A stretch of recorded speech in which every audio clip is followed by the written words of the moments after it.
আর একটা জিনিস লক্ষ্য করা করতে শুরু করলেন ওনার বাবা, যে ও যখন উঠে বসে থাকে ওর হাতে একটা আয়না থাকে, ছোট্ট আয়না। ও বলছে তুই আয়নাটা নিয়ে খেলছিস সারাদিন, ভালো কথা, ঘুমোর সময় তো ঘুমোবি, ঘুমোচ্ছিস না কেন? ও কী করতো, ওই আয়নাটার দিকে তাকিয়ে বসে। এই জিনিসটা প্রায়ই হওয়া শুরু করলো। বাবা যখন বলছে ঠিক আছে তোর যখন এমনি জল খেতে ইচ্ছে করছে না, জলে একটু চিনি মিশিয়ে দিই, মিষ্টি মিষ্টি লাগবে, খা। না, চিনি মিশালে হবে না, অন্য কিছু মেশাতে হবে। ও বলছে, এবার বাবা জিজ্ঞেস করছে কি মেশাবি? এক ফোঁটা রক্ত মিশিয়ে দিই। হ্যাঁ, এই কথাটা যখন বলেছে ওর বাবার একটা খুব খারাপ কি বলবো, ক্লিক করেছে জিনিসটা, সামথিং ইজ রং। এবার তখন ও ওর বাবার দৃষ্টি অনুসরণ করে চালের দিকে তাকালো, চালের দিকে তাকিয়ে দেখছে চালের ওপরে ওর বোন বসে রয়েছে। আচ্ছা, ওর হাতে এখন কি রয়েছে, এর আগে দেখেছিল একটা মিঠুই দুধ, এখনও দেখতে পাচ্ছে ওর বোনের হাতে এরকম একটা বাচ্চার হাত। বাচ্চার হাত?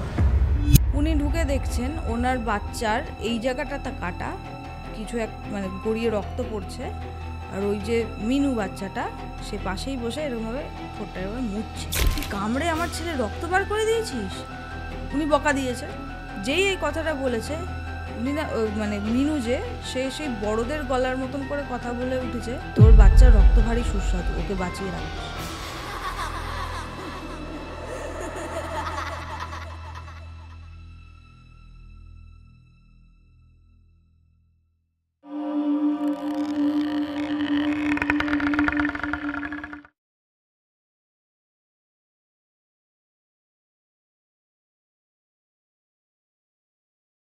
শুক্রবারের রাত 9টা মানেই হরর মাইন্ডসে হরর পডকাস্ট।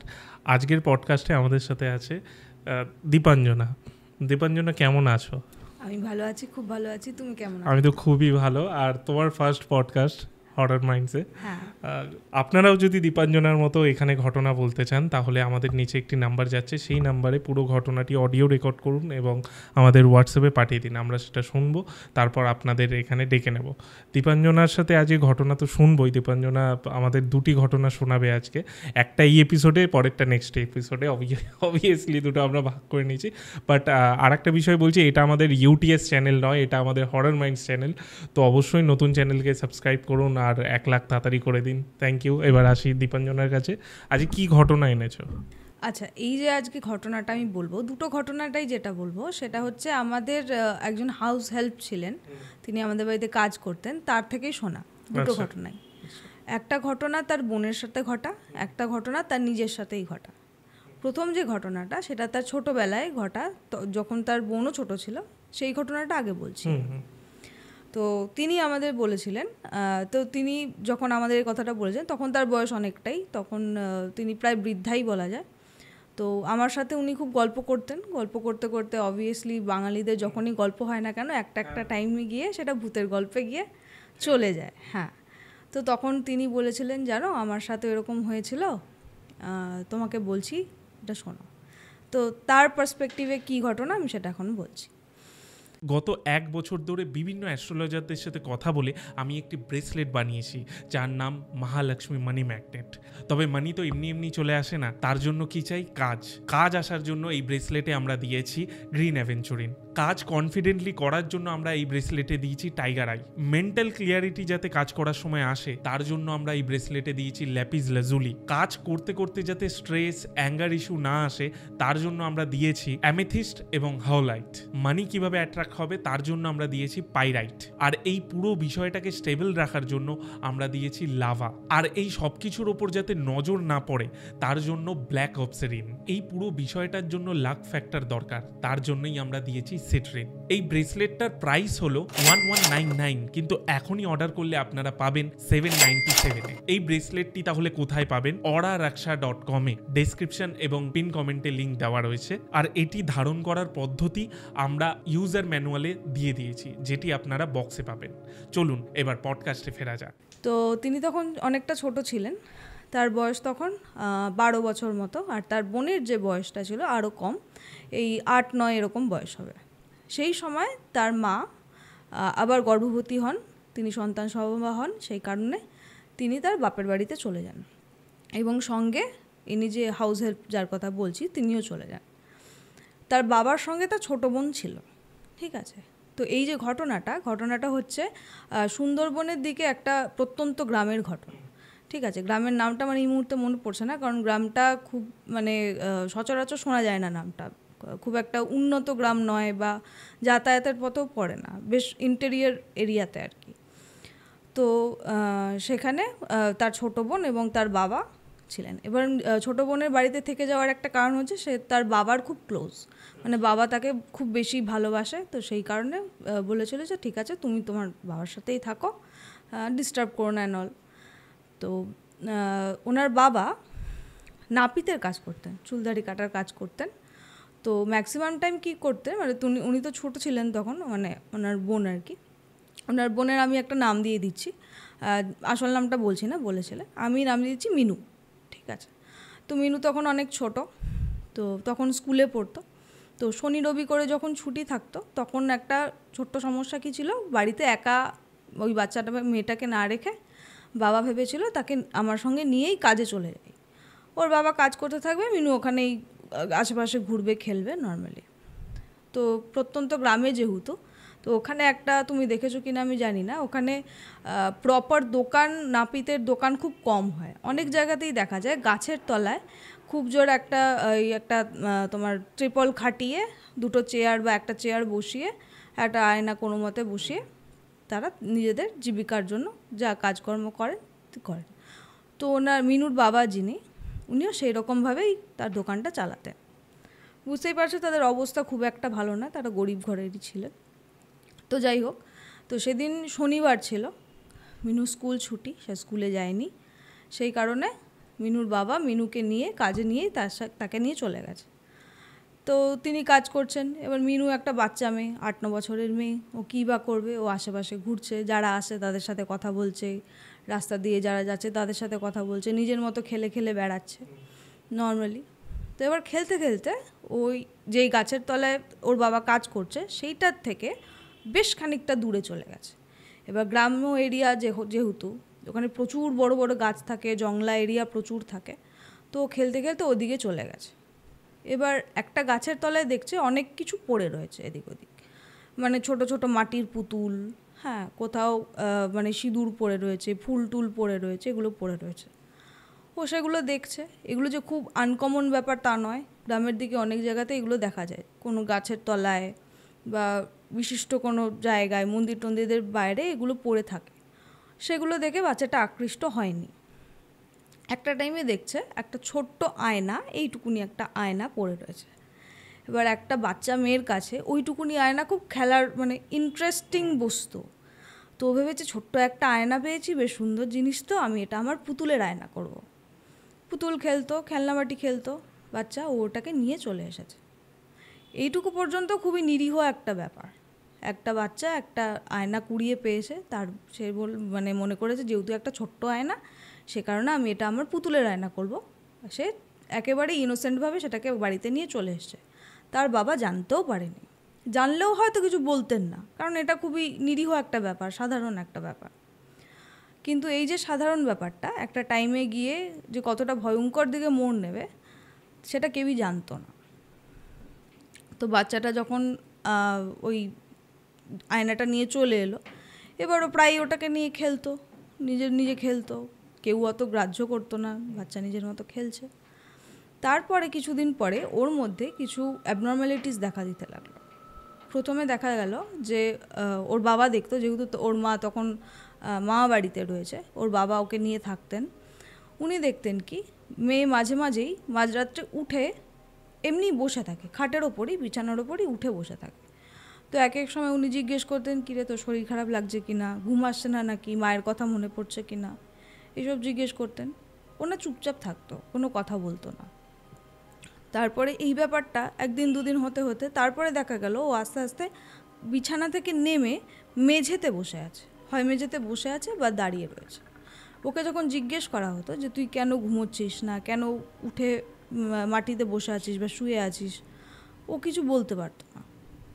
এই ব্যাপারগুলো হলো। আর একটা জিনিস লক্ষ্য করতে শুরু করলেন ওনার বাবা, যে ও যখন উঠে বসে থাকে ওর হাতে একটা আয়না থাকে, ছোট্ট আয়না, ও বলছে তুই আয়নাটা নিয়ে খেলছিস সারাদিন, ভালো কথা, ঘুমোর সময় তো ঘুমোবি, ঘুমোচ্ছিস না কেন তুই? ও কী করতো, ওই আয়নাটার দিকে তাকিয়ে বসে থাকতো। এই জিনিসটা প্রায়ই হওয়া শুরু করলো এবং আস্তে আস্তে কী হলো, ও ঘর থেকে বেরোনো শুরু করলো। আগে প্রথমে কী হতো, ও বিছানায় উঠে বসে থাকতো, তারপরে বিছানা থেকে নেমে বসে থাকতো, তারপর দেখা গেল ও ঘরের থেকে বাইরে বেরিয়ে হয় ওই উঠোন টাইপের জায়গা, যে সিঁড়ি, মানে বাইরে বেরোনোর যে সিঁড়ি থাকে এক ধাপ, সেই সিঁড়ির ধাপে বসে থাকতো বা উঠোনে গিয়ে বসে থাকতো, এরকম হতো। প্রত্যেকটা ক্ষেত্রে কমন কি, ওর হাতে ওই ছবি বলছি সরি, ওই আয়নাটা থাকতো, ছোট্ট আয়নাটা, ওর আয়নাটার দিকে তাকিয়ে বসে থাকতো। তো একদিন ওর বাবা ভালো করে ওকে, মানে বাবা বাছা করে জিজ্ঞেস করলো, আচ্ছা তুই বলতো তুই আয়নাটার দিকে তাকিয়ে কেন বসে থাকিস? তুই যখন খেলিস, তুই তো সারাদিনই প্রায় খেলিস, আমি তো তোকে কিছু বলি না, তাহলে ঘুমানোর সময় না ঘুমিয়ে তুই আয়নাটা নিয়ে কেন বসে থাকিস? তো ও বলছে একদিন আস্তে আস্তে অনেকবার জিজ্ঞেস করার পরও বলছে যে আয়নাতে ও আসে কি না আমি দেখতে চাই।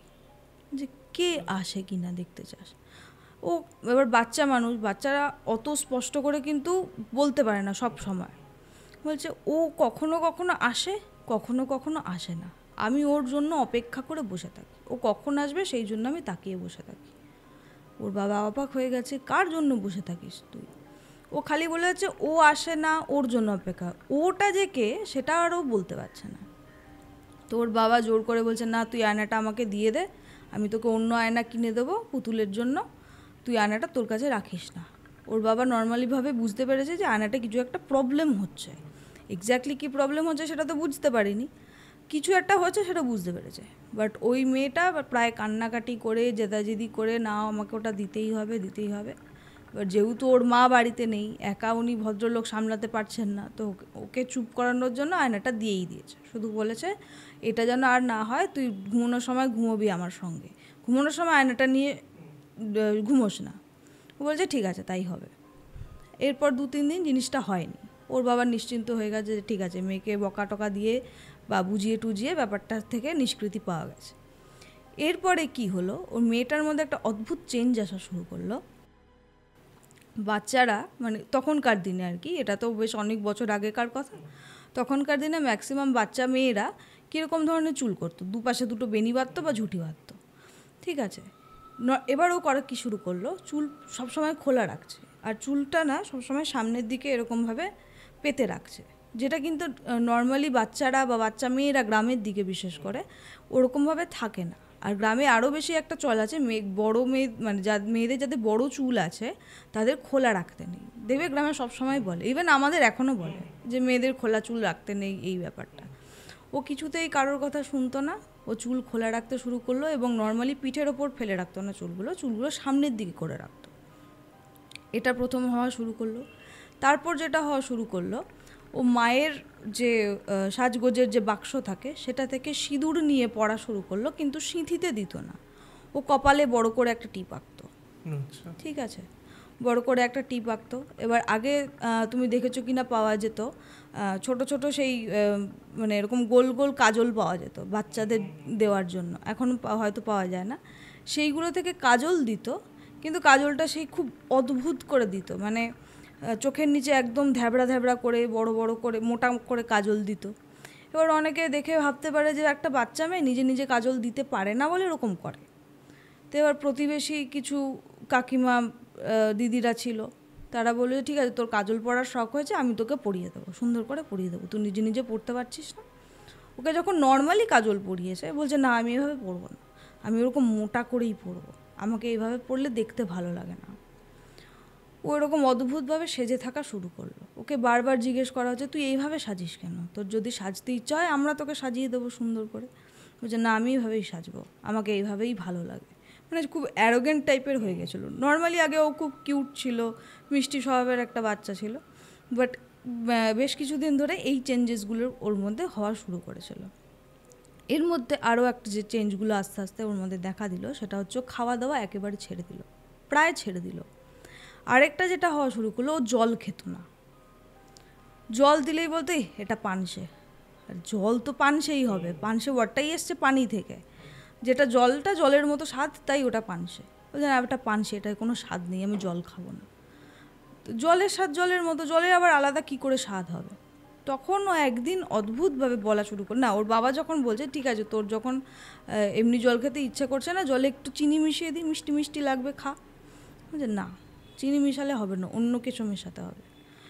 ও বলছে, এবার বাবা জিজ্ঞেস করছে কী মেশাবি? এক ফোঁটা রক্ত মিশিয়ে দে। হ্যাঁ, এই কথাটা যখন বলেছে ওর বাবার মানে একটা খুব খারাপ মানে কি বলবো, ক্লিক করেছে জিনিসটা, সামথিং ইজ রং। একটা বাচ্চা মেয়ে এইটুকুনি সে এই কথা কেন বলবে? ও বলছে যে জলে এক ফোঁটা রক্ত মিশিয়ে দে, তাহলে স্বাদটা ভালো হবে, আমার খেতে ভালো লাগবে। সেই সময়ের জন্য হয়তো ওকে বকা টকাও দিয়েছে, হয়তো বুঝিয়ে বলেছে, সেটা তো আমি জানি না। সেই সময় ওকে যাই হোক যেভাবেই হোক ওকে নিরস্ত করা হয়েছে। এবার খাওয়া নিয়ে যেটা শুরু হলো, খাওয়া দাওয়া করতো না একেবারেই। খাওয়ার ব্যাপারে বলতো এইসব খাবারে আমার স্বাদ লাগে না, এগুলো খেতে ভালো না, এগুলো পানসে, স্বাদহীন, আমি খাবো না।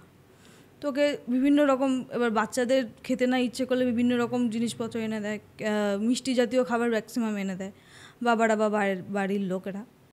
তখনকার দিনে ওই জিলিপি পাওয়া যেত, মেলা থেকে কিনে দিত। তারপরে এক ধরনের পাঁপড় পাওয়া যেত, সেই পাইপের মতন দেখতে, আমার মাও বলেছে, তো ওইগুলো এনে দিত।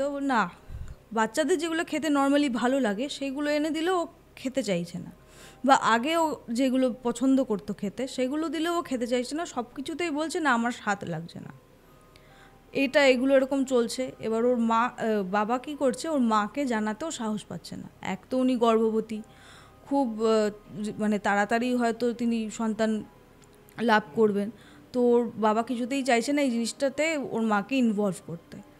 উনি নিজেই যতটা পারছেন সামাল দেওয়ার চেষ্টা করছেন। এর মধ্যে উনি বলছেন যে দেখো আমি একটু প্রবলেম হচ্ছে, আমার বড় মেয়েকে আমার কাছে পাঠিয়ে দাও। মানে আমাদের বাড়িতে যিনি কাজ করতেন হাউস হেল্প, তার কথা বলছে। তিনি তখন তার মার সাথে ছিলেন, তো বাবার অনুরোধে তিনি মাকে মা বাড়িতে রেখেই তিনি বাবার কাছে চলে আসেন। যে উনি ভেবেছে যে ঠিক আছে, একজন পুরুষ মানুষ সবসময় সংসারের কাজ সামলে উঠতে পারে না, তার উপর একটা ছোট মেয়ে বাচ্চা রয়েছে, ঠিক আছে আমি বাবাকে হেল্প করতে আমি চলে আসি, ও এটাই ভেবেছে। তো তিনি বাড়িতে চলে এলেন বাবাকে হেল্প করতে। ও এসেও মানে উনি এসেও দেখতে পাচ্ছেন যে বোনের মধ্যে আমি যেই বোনকে দেখে গেছিলাম বা রেখে গেছিলাম, ফিরে এসে সেই বোনকে আমি দেখতে পাচ্ছি না। এক তো ওর ওরকম একটা অদ্ভুত সাজ, চুলগুলো খোলা, সামনের দিকে রয়েছে চুল, চুলে তেল দিত না। এবার গ্রামের দিকে ম্যাক্সিমাম ঘরে খুব ছিল কি চুলে তেল দিতেই হবে মেয়েদের, নাহলে চুল ভালো থাকে না। এখন তো আমরা সবসময় শ্যাম্পু করে রাখি, সেটা আলাদা ব্যাপার। তখনকার একটা কনসেপ্ট ছিল যে চুলের যত্ন মানে রেগুলারলি তেল দিতে হবে। তো মেয়েটার চুলে তেল নেই, চুল খোলা রেখেছে, চুলগুলো সামনের দিকে ফেলে রেখেছে। ও তো বিবাহিত নয়, বাচ্চা মেয়ে, অথচ কপালে একটা বড় করে সিঁদুরের টিপ পড়েছে, ওরকম বিচ্ছিরি করে মোটা মোটা করে কাজল দিয়েছে, সিঁদুর গুলে লিপস্টিক দিয়েছে। তখন ওদের করে লিপস্টিক ব্যাপারটা ছিল না, অনেকেই মনে করতো যে লিপস্টিক দেওয়াটা ভালো নয় মেয়েদের, তো তখনকার তাদের কনসেপ্ট সেটা আলাদা ব্যাপার। তো ওই সিঁদুর গুলে, তেলের সাথে সিঁদুর গুলে বা জলের সাথে গুলে ও ঠোঁট লাল করেছে, এটা করেছে। তো মানে উনি এসে দেখে, নিজের বোনকে দেখে তো উনি অবাক হয়ে গেছেন যে এই রকম কেন তোর সাজ, তোকে এইভাবে কে সাজতে শিখিয়েছে? বলছে না আমি এইভাবেই সাজি।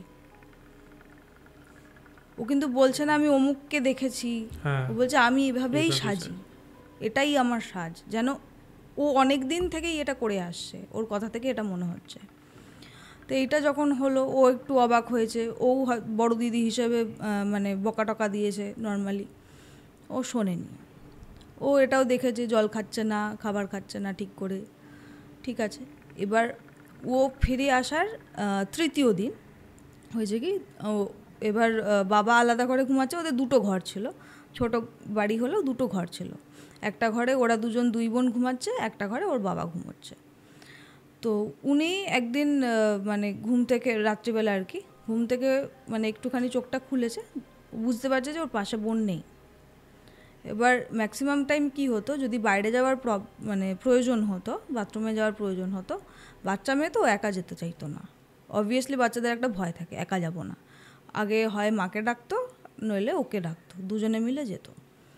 এবার ও ভাবছে তাহলে বোন একা বেরিয়ে গেল, এতটা সাহসী হয়ে গেল এই কটা দিনে, আমি দেখি তো বেরিয়ে কোথায় গেছে, সত্যি বাথরুমে গেছে না অন্য কোথাও গেছে, কারণ ওর মধ্যে অদ্ভুত চেঞ্জেস আমি দেখতে পাচ্ছি। তো ওর একটা মানে কাজ করেছে ভিতরে, যে মানে কিছু একটা প্রবলেম হলেও হতে পারে। তো উঠেছে, ওঠার সঙ্গে সঙ্গে ও বুঝতে পারছে খচর মচর করে ঘরের বাইরে একটা আওয়াজ হচ্ছে। ও গেছে বাইরে গিয়ে, এক তো অন্ধকার তখন, আর সবার বাড়িতে তখন মানে লাইটের মানে বিদ্যুৎ সংযোগ তখন কিন্তু ছিল না, থাকতো না, ওদের বাড়িতেও ছিল না। ও কী করেছে, প্রথমে হ্যারিকেনটা জ্বালিয়েছে, মানে এই যে টাইমটা এটাতে বেশ কিছুখানি সময় কিন্তু চলে গেছে অলরেডি। ও হ্যারিকেনটা নিয়ে বেরিয়ে দেখছে বাড়ির থেকে বেরিয়ে একটু পেছন দিকে যদি ঘুরে যাওয়া যায়, সেইখানে ওর বোন উবু হয়ে বসে রয়েছে। আচ্ছা। উবু হয়ে বসে কিছু একটা করছে। ও প্রথমে ভেবেছে, উনি বলেছিলেন যে আমি না প্রথমে ভেবেছিলাম যে ও মনে হয় না মাটি খুঁড়ছে। আমি মনে মনে ভাবছি যে এই আমার বোন এই রাত্রিবেলা উঠে মাটি কেন খুঁড়ছে। উনি তো অন্ধকারে ভালো করে বুঝতে পারছেন না হারিকেনের আলো আর কত দূর যায়। উনি সামনে গেছেন, সামনে গিয়ে উনি বুঝতে পারছেন যে ওর বোন উবু হয়ে বসে, মানে ওর দিকে তখন পিঠ দিয়ে বসে হাতে কিছু একটা ধরে কিছু একটা খাচ্ছে। আচ্ছা। তখনও বোঝেনি যে কী খাচ্ছে। উনি না চিৎকার করেছে, তোকে আমি খাবার দিয়েছি, তুই খাসনি, তুই এখানে লুকিয়ে লুকিয়ে কী খাচ্ছিস। ওর মাথাতেই আসেনি কিছু একটা সাংঘাতিক ঘটেছে, ঠিক আছে। ও তখন ওর মাথায় ঢুকেছে আমাদের বাড়িতে তো আর কিছু খাবার নেই। এবার গরিব ঘরের মানুষ তো, এবার ঘরে যে প্রচুর খাবার মজুত হয়ে থাকে তা নয়, এক বেলার খাবার রান্না হলো, সেই খাবার খাওয়া হয়ে গেল, আর কিন্তু খাবার এক্সট্রা থাকে না যে চুরি করে খাওয়া যায়। তখন ওরা বলছে তাহলে ও খাচ্ছেটা কি, আমি ভাত করেছিলাম রাত্রিবেলা, সেই ভাত তো খাওয়া হয়ে গেছে, তাহলে কি খাচ্ছে ও। উনি ঘুরে গিয়ে সামনে যেই গেছেন, ওনার বোনকে দেখে উনি জাস্ট ছিটকে গেছেন। মানে ওই রকম অবস্থায় একটা বাচ্চা মেয়েকে এবং নিজের বোনকে উনি দেখতে পাবেন উনি কল্পনাও করেননি। উনি দেখছেন ওনার বোন ওরকম উবু হয়ে বসে রয়েছে, মানে হাঁটু দুটো বুকের কাছে নিয়ে, আর হাতে ওর রয়েছে একটা এরকম মেঠো ইঁদুর। আচ্ছা। গ্রামের ক্ষেতে প্রচুর মেঠো ইঁদুর পাওয়া যায়, এরকম বড় বড় ধাড়ি হয়, ঠিক আছে। ওই মেঠো ইঁদুর ধরে খাচ্ছে ওর, মানে ইঁদুরটার যে পিঠের যে অংশটা সেই জায়গাটাতে ও কামড় বসিয়ে খাচ্ছে। আর ওর এই মুখের চারিদিকে রক্ত, আর চোখটা না জল করছে। মানুষের চোখ কিন্তু জ্বলে না রাত্রেবেলা বা অল্প আলোয়, যেরকম অন্যান্য পশুদের আমরা দেখতে পাই চোখ জ্বলে, মানুষের কিন্তু চোখ জ্বলে না। ও প্রথম দেখতে পেল যে ওর বোনের চোখ ওরকম জ্বলছে রাত্রেবেলা। ওটা দেখে তো চিৎকার করে হারিকেন ওখানেই ফেলে রেখে ঘরে চলে এসছে। ওর বাবা উঠেছে, আর গ্রামে যদিও একটু তফাতে ঘর থাকে, বাট চিৎকার করলে যে কেউ শুনতে পাবে, শুনশান থাকে, তো সবাই চলে এসছে। এবার যখন সবাই এসেছে আস্তে আস্তে দেখেছে ওই মানে মেঠো ইঁদুরটাকে ওখানেই ফেলে রেখে ওর বোন কোথাও একটা চলে গেছে। ও কিন্তু ঘরে যায়নি, কোথাও একটা চলে গেছে। এবার সবাই মিলে খুঁজছে ওকে, এরকম ব্যাপার। এবার গ্রামের লোক যখন এসছে, এবার গ্রামে না এই ব্যাপারটা খুব আছে, লোকে কি বলবে, খুব বেশি এখনও আছে, যদিও অনেকটা কমে গেল, তখন তো আরও বেশি ছিল। তো এবার ওর বাবা বলছে না, ওকে মনে হয় এই ইঁদুরে কামড়েছিল, ও ভয় পেয়ে চলে গেছে। এবার লোকজন দেখেছে হ্যাঁ ইঁদুরটা তো সত্যি মরে রয়েছে। এবার ওর বাবা বলছে হ্যাঁ ইঁদুরটা ওখানে ছিল, আমি মেরেছি ইঁদুরটা অ্যাটাক করেছিল, আমি মেরেছি। লোকজনের একটু মানে সন্দেহ হলো, ব্যাপারটাকে মেনে নিয়েছে, কারণ ওই জিনিসটা তো কল্পনা করা কারোর পক্ষে সম্ভব নয়। তাদের তখন প্রধান উদ্দেশ্য হচ্ছে বাচ্চাটাকে খুঁজতে হবে, মেয়েটা কোথায় গেল। ওকে খুঁজতে বেরিয়েছে, কোথাও পাওয়া যাচ্ছে না। ওইটুকু টাইমের মধ্যে মেয়েটা যে কোথায় চলে গেছে পাওয়াই যাচ্ছে না। সবাই হন্যে হয়ে খুঁজছে, আলো নিয়ে, আলো মানে ওই হেরিকেল হ্যাজাক যাই আছে না লোকের কাছে, লোকজন খুঁজছে, বাচ্চাটাকে কিছুতেই পাওয়া যাচ্ছে না। এবার লোকে ভাবছে যে এইটুকুনি বাচ্চা ভয় পেয়েছে ইঁদুর দেখে, ঠিক আছে, কিন্তু ওর মানে টেন্ডেন্সিটা কী হবে, হয় দৌড়ে বাড়ির ভেতরে ঢুকবে বা বাড়ির আশেপাশেই কোথাও লুকিয়ে থাকবে। পালিয়ে এত দূরে কী করে যাবে যে ওকে খুঁজেই পাওয়া যাচ্ছে না। ওকে খুঁজলো অনেকটা খোঁজার পর যখন পাচ্ছে না, হতাশ হয়ে ফিরে আসছে, তখন ওর বাবার মাথায় একটা ক্লিক করলো, আমি যেখানে কাজে যাই, মানে যেখানে উনি কাজ করেন, নাপিতের কাজ, চুলদাড়ি কামানোর কাজ, সেইখানে একবার গিয়ে দেখি তো ও ওখানে গেছে কি না। কোনোভাবে ওনার মনে সন্দেহ হয়েছে, ওখানে যাওয়া হলো।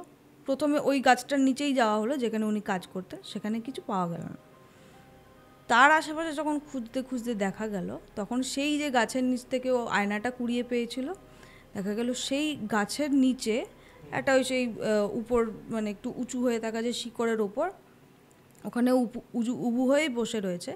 আর পাখি যেরকম পা দিয়ে ডাল ধরে থাকে, ওই উঁচু হয়ে যাওয়া শিকড়টাকে ও নিজের পা দিয়ে ওরকমভাবে ধরে রেখেছে। আচ্ছা, মানুষের পা কিন্তু ওইভাবে বেন্ড হতে পারে না নর্মালি। আমরা একটুখানি হয়তো বুড়ো আঙুলের জায়গাটা একটুখানি বেঁকাতে পারি, বাট ডাল ধরে ঝুলে থাকার মতো বা বসে থাকার মতন ফিচার কিন্তু মানুষের পায়ে হয় না।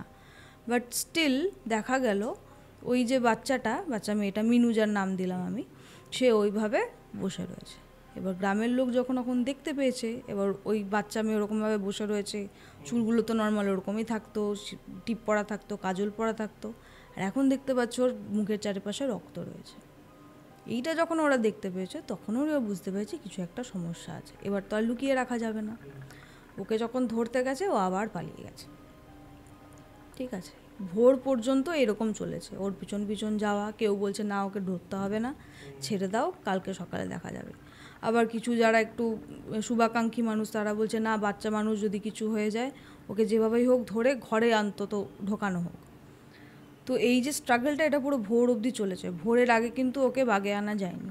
যেই অল্প অল্প আলোটা দেখা গেছে তখন নাকি ও নিজেই একটু ঝিমিয়ে পড়েছে, এক জায়গায় স্থির হয়ে বসেছে, তখন ওর বাবা গিয়ে কোলে তুলে নিয়েছে, কোলে তুলে ঘরে নিয়ে চলে এসছে। তো ওর মানে যে দিদি, মানে যে আমাদের বাড়িতে কাজ করতেন, তিনি তখন বোনকে ভালো করে স্নান টান করিয়ে নর্মালি চুল বেঁধে মুখ পরিষ্কার করে ভালো করে ওকে বলল, তুই আমার সাথে চল তো, আমরা মায়ের কাছে চলে যাব, মা বাড়ি চলে যাব। ও তখন কিচ্ছু বলেনি, ও চুপ করে রয়েছে, কোনো কথাই বলেনি, হ্যাঁ যাব কি না যাব না, কোনো কথাই বলেনি। ঠিক আছে, ও বলছে যে ঠিক আছে তুই আজকের দিনটা যাক, আমি কালকে তোকে নিয়ে চলে যাব। ওর বাবাও বিবেচনা করে দেখলো যে ঠিক আছে আমি সামলাতে পারছি না, ও দুই বোনে মিলে মায়ের কাছেই থাকুক, সেটাই বেটার হবে। অন্তত পরিবেশটা যদি চেঞ্জ হয় তাহলে হয়তো ওর মেন্টালিটিটা চেঞ্জ হতে পারে। ইতিমধ্যে যেটা হতো, যেটা ওই যে আয়নাটা ও কিন্তু মুখের সামনে নিয়ে বসেই থাকতো। ঠিক আছে, এই জিনিসটা ওকে কিছুতেই ছাড়ানো যাচ্ছিল না, আয়নার ব্যাপারটা। তোর যখন তারপর মানে সেই দিন রাত্রি, মানে যেদিন বলেছে যে তারপরের দিন আমরা চলে যাবে, সেই দিন রাত্রের ঘটনা। ওর বোন মানে খাইয়েছে কোনো রকমে নর্মাল খাবার, কিছুটা খাওয়ানোর চেষ্টা করেছে, খেয়েছে কিছুটা, বেশিরভাগটাই খায়নি, ফেলে দিয়েছে। তো দিদির সাথে গিয়ে, দিদির আগে গিয়ে ঘুমিয়ে পড়েছে। তো ওর দিদি যে সে আর কি এই বাসন টাসন মেজে একবারে করে তারপরে ও আর কি শুতে যাবে লাস্টে, কারণ মায়ের অনুপস্থিতিতে মায়ের কাজটা ওকে করতে হচ্ছে। তো ওর বাবা যে উনিও জেগেছিলেন, বলছে মেয়ে যতক্ষণ জেগে আছে আমিও জেগে থাকি, একসাথেই শুতে যাব। ওর বাবা বসে রয়েছে, বসে বসে দুজনে মিলে আলোচনা করছে যে বোনকে নিয়ে কী করা যায়, ওকে কি ডাক্তার দেখানো উচিত, কলকাতায় নিয়ে যাওয়া উচিত, নাকি গুণিন মানে গ্রামের অনেকেই বলেছিল ওর হয়তো মধ্যে কিছু একটা মানে কি বলবো অলৌকিক কিছু একটা সমস্যা হয়েছে, ওকে নিয়ে কি গুণিনের কাছে যাওয়া উচিত। তো এইটা নিয়ে ওদের মধ্যে আলোচনা চলছিল। সেই সময় ওরা চালের ওপর একটা খচরমচর আওয়াজ পাচ্ছে। এবার এই জিনিসটা ওদের বাড়িতে খুব একটা মানে রেয়ার নয়, মাঝে মাঝে কি হতো হনুমান আসতো, তারপর হচ্ছে তোমার আগে পাওয়া যেত হচ্ছে গন্ধগোকুল বলে একটা প্রাণী হয়, ঠিক আছে, কিছুটা তোমার ওই ভাম বেড়ালের মতন কিছুটা, ওই প্রাণীটা চালের ওপর যখন চলে ওই খড়ের মধ্যে খরচরমচর করে আওয়াজ হয়, এই জিনিসটা। আর গন্ধগোকুল কিন্তু যথেষ্ট হিংস্র হয়, ঠিক আছে। ওর বাবা বলছে হয়তো ভাম এসে বা গন্ধগোকুল এসে, দাঁড়াতো আমি তাড়িয়ে আসি। উনি কী হচ্ছে লাঠিটা নিয়ে বেরিয়েছে, তাড়াবে, লাঠি নিয়ে উনি বেরিয়েছে, লাঠি নিয়ে আর আলো নিয়ে উনি বেরিয়েছে, হেই করতে করতে বেরিয়েছে। এবার উনি মুখে আওয়াজ করছে, এই গেলি গেলি এরকম করে নর্মাল করে আওয়াজ করছে। এবার উনি মানে মিনুর দিদি, মানে আমাদের যে হাউস হেল্প, উনি ঘরে বসে উনি শুনতে পাচ্ছেন। ওনার বাবা বাইরে গেলেন, পুরো সাইলেন্ট হয়ে গেলেন। বাইরে গিয়ে তো আরও বেশি তাড়ানো উচিত, কুকুর বেড়াল যদি থাকে বা হনুমানও যদি কিছু থাকে আরও বেশি বলা উচিত চলে যা, বা যদি চলে গিয়ে থাকে তাহলে ফিরে চলে আসা উচিত। ওর বাবা আসছেও না, কোনো রকম আওয়াজও শোনা যাচ্ছে না। তখন ওর না সন্দেহ হয়েছে ব্যাপারটা কি হলো। ও এবার আস্তে আস্তে বেরিয়েছে, ও দেখতে পাচ্ছে ওর বাবা না মূর্তির মতো এবার মানে তাকিয়ে চালের মানে ঘরের চালের দিকে তাকিয়ে রয়েছে, আর অঝরে ওনার চোখ দিয়ে জল পড়ছে, আর উনি থরথর করে কাঁপছে, মানে কিছু একটা দেখে উনি হয় প্রচুর ভয় পেয়েছেন, খুব শকড আর কি। উনি জিজ্ঞেস করছেন যে বাবা তোমার কি হয়েছে, কি দেখছো তুমি। এবার তখন ও মানে ওর বাবার দৃষ্টি অনুসরণ করে চালের দিকে তাকালো, চালের দিকে তাকিয়ে দেখছে চালের ওপরে ওর বোন বসে রয়েছে। আচ্ছা। ঠিক একইভাবে ওরকম উবু হয়ে সেরকম মানে ঘরের চালের ওপর বাঁদর যেভাবে বসে থাকে ঠিক ওভাবে বসে রয়েছে। ওর হাতে এখন কি রয়েছে, এর আগেই দেখিয়েছিল একটা মেঠো ইঁদুর, এখনও দেখতে পাচ্ছে ওর বোনের হাতে এরকম একটা বাচ্চার হাত। বাচ্চার হাত? বাচ্চার হাত, আমি সাইজটা ভুল দেখালাম, মানে ছোট্ট একটা বাচ্চার হাত। ওটা নিয়ে ও চালের ওপর বসে বসে খাচ্ছে। ওটা দেখে তো মানে ওদের যে কী অবস্থা সেটা আর বলার অপেক্ষা রাখে না। ওরা সেই সময় না বুদ্ধি করে কাউকে ডাকেনি, কারণ মেঠো ইঁদুর খেয়েছে এটা একরকমভাবে লোকে নেবে, একটা মানুষের বাচ্চার হাত খাচ্ছে এইটা লোকে আরেকভাবে নেবে। ওকে অনেক সাধ্য সাধনা করে নিচে নেমে আয় করলো। ও যখন নিচে নামছে, ওর নামাটা দেখে উনি বলছেন, আমি যখন আমার বোন যখন নেমে আসছে আমি দেখছিলাম, আমার গা একদম সেই ওনাদের ভাষায় বলে গা জাড়িয়ে ওঠা মানে গায়ে কাটা দেওয়া আর কি, মানে শিহরণ জায়গা একটা ব্যাপার। সেই টিকটিকি যেভাবে এভাবে নাবে ওভাবে উনি ওর বোন আর কি চাল থেকে নেমে আসছে। ওর বোন যখন নেমে এলো ওকে না নর্মালি জিজ্ঞেস করছে, তুই হাতটা কোথা থেকে পেয়েছিস, কার বাচ্চার হাত ওটা? এবার ও হাত দিয়ে জাস্ট একদিকে দেখাচ্ছে। এবার ওরা গেস করেছে। এবার দেখো আগেকার দিনে এখনও হয়, সেটা হচ্ছে যে 5 বছরের নিচে বা 7 বছরের আগে যদি বাচ্চা মারা যায় তাকে পোড়ায় না, তাকে কবর দিয়ে দেয়।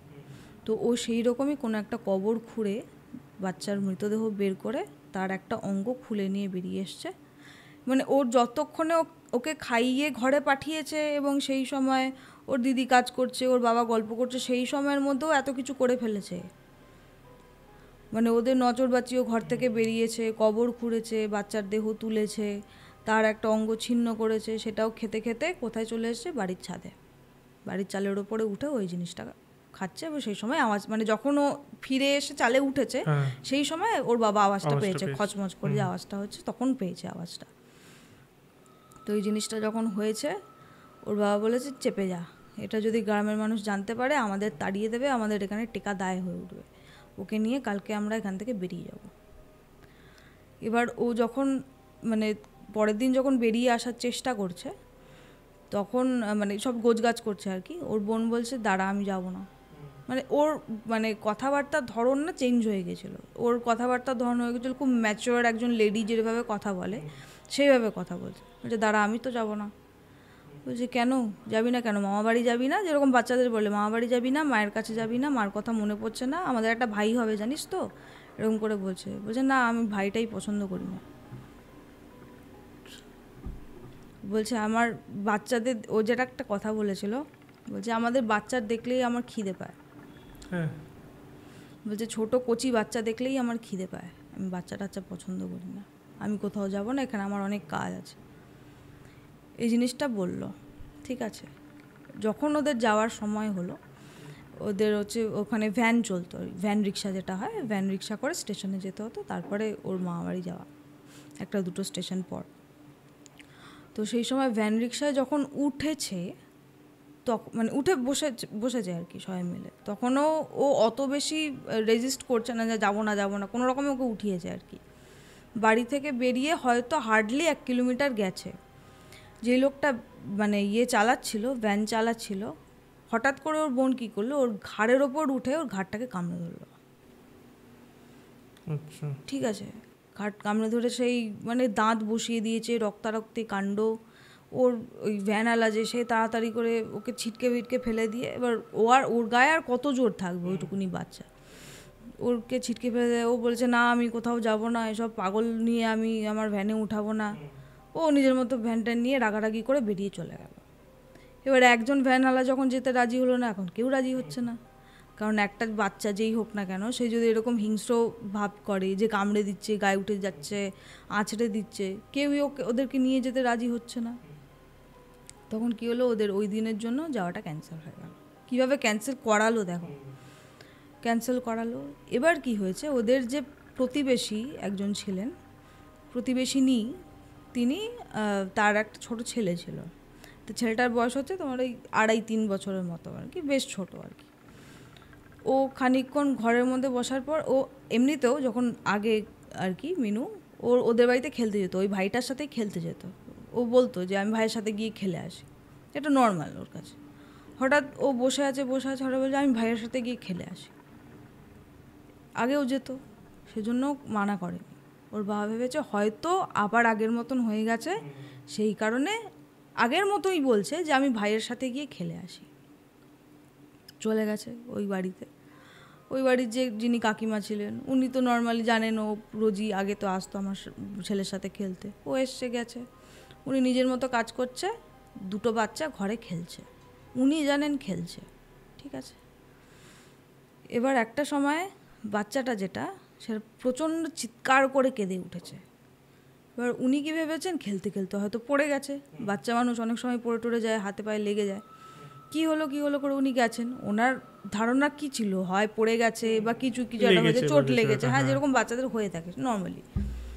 উনি ঢুকে দেখছেন ওনার বাচ্চার এই জায়গাটা কাটা, কিছু মানে গড়িয়ে রক্ত পড়ছে, আর ওই যে মিনু বাচ্চাটা সে পাশেই বসে এরকমভাবে ঠোঁটটা এরকম মুছছে। উনি সেটাও বুঝতে পারেননি, কারণ এটা তো কারোর মাথাতেই আসছে না না। উনি ভেবেছে তুই ওকে কামড়ে দিয়েছিস। বাচ্চারা অনেক সময় মারপিট করতে করতে কামড়াকামড়ি করে, তুই কামড়ে আমার ছেলে রক্ত বার করে দিয়েছিস। উনি বকা দিয়েছে। যেই এই কথাটা বলেছে উনি না মানে মিনু যে সেই বড়দের গলার মতন করে কথা বলে উঠেছে যে তোর বাচ্চার রক্ত ভারী মানে সুস্বাদু, এরকম বলছে। মানে এক্স্যাক্টলি কী ভাষা ইউজ করতে সে তো আমি জানি না, আমি আমার মতন করে ইয়েটা বলছি যে তোর বাচ্চার রক্ত ভারী সুস্বাদু, ওকে বাঁচিয়ে রাখিস, আমি আবার আসবো, এরকম বলে ওনাকে গটমটিয়ে বেরিয়ে নিজের বাড়িতে চলে গেল। এই জিনিসটা যখন হয়েছে তখন ওই যে কাকিমা তিনি বুঝতে পেরেছেন এই মিনুর মধ্যে যে একটা অ্যাবনর্মালিটি দেখা যাচ্ছে সেটা কোনোভাবেই নর্মাল অসুখ বা কিছু নয়, বা বাচ্চাদের অনেক সময় বাচ্চারা জেদি হয়ে যায় বা কিছু, সেরকম কিছু নয়, কিছু একটা খুব সিরিয়াস সমস্যা আছে। তো উনি প্রথমে নিজের বাচ্চার চিকিৎসা করলেন, তারপরে উনি প্রায় ঝগড়া করতেই এসেছিলেন। এবার একজন মায়ের পক্ষে এটা সহ্য করা একেবারেই সম্ভব নয়। তো উনি এসে বলছে যে তোমার মেয়েকে নিয়ে হয় তুমি এখান থেকে বেরিয়ে যাও, না হলে ওর ঠিকঠাক মানে চিকিৎসা করো। চিকিৎসা মানে উনি বলতে চাইছেন যে কোনো ঠাকুর বাড়ি নিয়ে যাও বা যারা এই ধরনের কাজকর্ম জানে তাদের কাছে নিয়ে যাও, না হলে কিন্তু আমি এমন মানে প্রবলেম ক্রিয়েট করব, হাঙ্গামা ক্রিয়েট করবো, তোমাদের এখানে কিন্তু আমি টিকতে দেবো না। এবার একজন মায়ের পার্সপেক্টিভ দিয়ে দেখতে গেলে উনি ঠিক কথাই বলেছেন। ওনার ছেলে আরেকটু কিছুটা হয়ে গেলেই হয়তো মারা যেতে পারতো, কেউ বাঁচানোর ছিল না। তো ওনার বাবা যে উনি হাতে পায়ে ধরলেন, ক্ষমা চাইলেন, বললেন দেখো আমরা খুব বিপদে পড়ে গেছি, আমি একা ব্যাপারটাকে সামাল দিয়ে উঠতে পারছি না, খুব সমস্যা হচ্ছে। তো উনি তখন ওনাকেই মানে উনি তো আর কাউকে পাচ্ছেন না, কোনো বড় মানুষকে তো উনি তো পাচ্ছেন না যাকে বলতে পারবেন যে আমার এই হেল্পটা দরকার, আমার এই প্রবলেম হচ্ছে। উনি ওই কাকিমাকেই বলছে দেখো বৌদি আমার এই এই এই ঘটেছে আমার বাড়িতে, সব কিছু বলেনি, কিছু কিছু চেপে গেছে, নাহলে তো অনেক বড় প্রবলেম হয়ে যাবে। তো উনি বলছে দেখো এই ব্যাপার আমার মেয়ের সাথে ঘটছে, আমার মেয়েটার যে কী হলো বলে উনিও কান্নাকাটি শুরু করেছে। তখন ওই কাকিমা বুঝতে পেরেছে যে হ্যাঁ সিরিয়াস প্রবলেম, ভদ্রলোকেরও কোনো দোষ নেই, উনি নিজেই অসহায়। তো উনি বলছেন দাঁড়াও আমি দেখছি, তো তুমি আগে মিনুকে বাঁধো, ওকে খোলা রাখা যাবে না, ওর মধ্যে কিছু একটা সমস্যা হয়েছে। তো ওকে মানে কোনো রকমে বেঁধেছে, মানে খুব কষ্ট করে ওকে বেঁধেছে, হাত পা ছুটছে, কামড়াতে আসছে, এরকম করছে আর কি। তো এই জিনিসগুলো হওয়ার পর ওর ওর কাকিমা বেরিয়ে গেছে খোঁজ খবর নিতে, যে কাউকে একটা খবর দিতে হবে, ওদের বাড়িতে এরকম অবস্থা। এর মধ্যে কি হয়েছে, মিনু বলছে ঠিক আছে তুই যখন চাইছিস না আমি বাড়ির থেকে বেরোবো না, কিন্তু আমার হাত পা খুলে দে, আমার ব্যথা লাগছে। এবার মিনুর দিদি যে তার মনটা তো নরম, সে ভাবছে আমার বোনটার তো কষ্ট হচ্ছে, এইটুকুনি একটা বাচ্চা মেয়ে, হাত পা দড়ি দিয়ে আমি কষে বেঁধে রেখেছি, তার তো ব্যথা লাগছে। ঠিক আছে ও যখন বলছে বাড়ির থেকে বেরোবে না, আমি ওর হাত পাগুলো খুলে দিই। ওকে বারবার বলেছে তুই কিন্তু বাড়ি থেকে বেরোবি না, যেরকম বড় দিদিরা শাসন করে সেরকমভাবেই বলেছে তুই কিন্তু বাড়ি থেকে বেরোবি না, তুই কিন্তু এখানেই থাকবি। বলছে ঠিক আছে আমি বেরোবো না, প্রমিস। বলছে আমি এবার ও না নিজের মতন করি, মানে আগের মতন করি, বাচ্চাদের মতন করে বলছে তাহলে আমাকে কিছু জিনিস দে, আমি খেলনাবাটি খেলবো। ও কিন্তু খুব খুশি হয়ে গেছে, হ্যাঁ আমার বোন এখন নর্মাল হয়ে গেছে, নর্মাল আগের মতন রান্নাবাটি খেলতে চাইছে, মানে এভরিথিং ইজ ওকে, এবার হয়তো সব কিছু ঠিক হয়ে যাবে। বলছে হ্যাঁ বল তোর কী লাগে। বলছে আমাকে একটু চাল দে, আমি ভাত রান্না করব, আমাকে একটু অমুক দে, আমি এটা করব। কি বলে আগে সে ওই মাটির ইয়ে করে মাটি নিয়ে তোমার রান্নাবাটি খেলতো, হয়তো কল্পনা করতো ওটা কোনো তরকারি, এই টাইপের। বলছে আমাকে একটু মাটি দে, আমি এটা করব, একটু এটা দে, ওটা করব। ও সব কিছু গুছিয়ে ওকে দিয়েছে, যা যা বলেছে। এবার খুব অসাধারণ কিছু জিনিসও বলেনি যে ওর মনে সন্দেহ জাগবে। ও বলছে ওর রান্নাবাটি খেবে, নিজের ঘরে বসে এনে দিয়েছে, ঠিক আছে তো তুই তোর মতো ঘরে বসে খেল, তোকে বাইরে যেতে হবে না। সেইভাবে ওকে, ওর বোনকে একদম ঘরের মধ্যে গ্যারেজ করে দিয়ে ও বাইরে থেকে দরজায় শিকল তুলে দিয়েছে। শিকল তুলে দিয়ে ও নিজে বাইরে এসে নিজের বাড়ির যে কাজ আছে নর্মালি সেইগুলো, হাউস হোল্ড যে কাজগুলো সেগুলো করছে। এবার ও একদিক দিয়ে নিশ্চিন্ত যে বোন ঘরের ভেতরেই আছে, কিছু হচ্ছে না। একটা টাইমে কি হলো, ওর বোনের দিকের থেকে ওর মানে কনসেন্ট্রেশনটা পুরোটা সরে গেছে, কারণ ওর নিশ্চিন্ত হয়ে গেছে যে বোন আগের মতো খেলনাবাটি খেলছে, ঘরের ভেতরে আছে, আমার ওকে নিয়ে এখন ভাবার দরকার নেই। আরেকটা জিনিস ও চেয়েছিল, ওর মানে তোমার কি বলে ওটাকে বলা হয় নুডুল। এবার একজন নাপিতের ঘরে নুডুলটা খুব ব্যাপার, কমন ব্যাপার। নুডুল জানো তো কি, মানে যেটাকে খুর বলে, খুর। বলছে যে ঠিক আছে আমি তোকে ব্লেড দেবো না, কিন্তু খুর আমি তোকে এমনি নর্মাল ফাঁকা যে খুরটা সেটা দেবো, হ্যাঁ ব্লেড ছাড়া। ওটা তো ঠিক আছে, ওটা নিয়ে খেলা যায়। ওকে দিয়েছিল, কারণ ওটা নিয়ে ওসব নিয়েও আগেও খেলতো, দিয়েছে। এবার নর্মালও যখন কাজ করছে, তারপরে হঠাৎ ও শুনতে পাচ্ছে ওই যে পাশের বাড়ি যে কাকিমার বাড়ি, সেখান থেকে প্রচুর কান্নার ধ্বনি উঠছে, মানে সেই ডুকরে ডুকরে হাউ হাউ করে কাকিমা কাঁদছে। ঠিক আছে, প্রথমে ও বুঝতে পারেনি, ভেবেছে যে কিছু একটা হয়ে, এর আগে তো কান্নাকাটি করে চেঁচামেচি করে ওদের বাড়িতে এসেছিলো যে ওর বাবা মায়ের ছেলের সাথে এরকম হয়েছে। ওনার প্রথমে সন্দেহ হয়েছে ছেলেটার কিছু হলো না তো।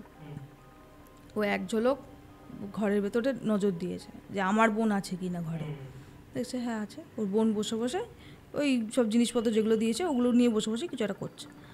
ও ভেবেছে ঠিক আছে ওর রান্নাবাটিই খেলছে, কারণ ও তো এক ঝলক জাস্ট দেখে বেরিয়ে গেছে।